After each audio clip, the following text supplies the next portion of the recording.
around 41 degrees north, 49 degrees west. That's right, in the middle of the Atlantic Ocean. Even if filmmaker James Cameron hadn't focused on its tragic end for the most profitable movie of all time to date, the RMS Titanic would still need little introduction. Only 4 days into its maiden voyage from Southampton, England, en route to New York, at 11:40 p.m. on the 14th of April 1912, the ship hit an iceberg and sank 2 hours and 40 minutes later.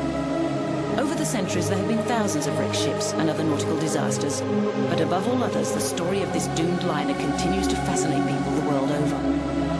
The sinking is still the worst British civilian maritime disaster in history, although there have been greater losses of life elsewhere, and especially in wartime. Perhaps Titanic's fame is due to the grandiose claims made about the vessel. The biggest passenger steamship at the time of its launch, it was claimed by the Shipbuilder magazine to be practically unsinkable. The transatlantic superliner also boasted the last word in luxury, with opulent staircases, a gymnasium, Turkish bath, squash court, library, and sumptuous restaurant, the Café Parisien. And then, of course, there are all the mistakes that were made during its sinking.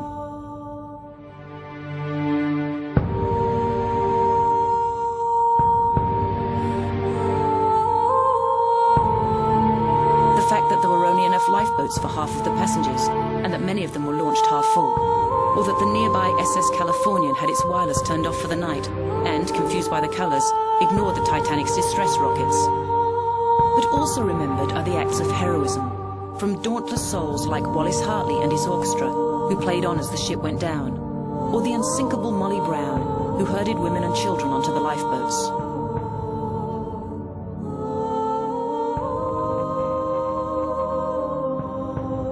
But mostly the Titanic will be remembered for showing so clearly what terrible consequences can arise when mistakes are made out of greed, stupidity, carelessness, and simple bad luck.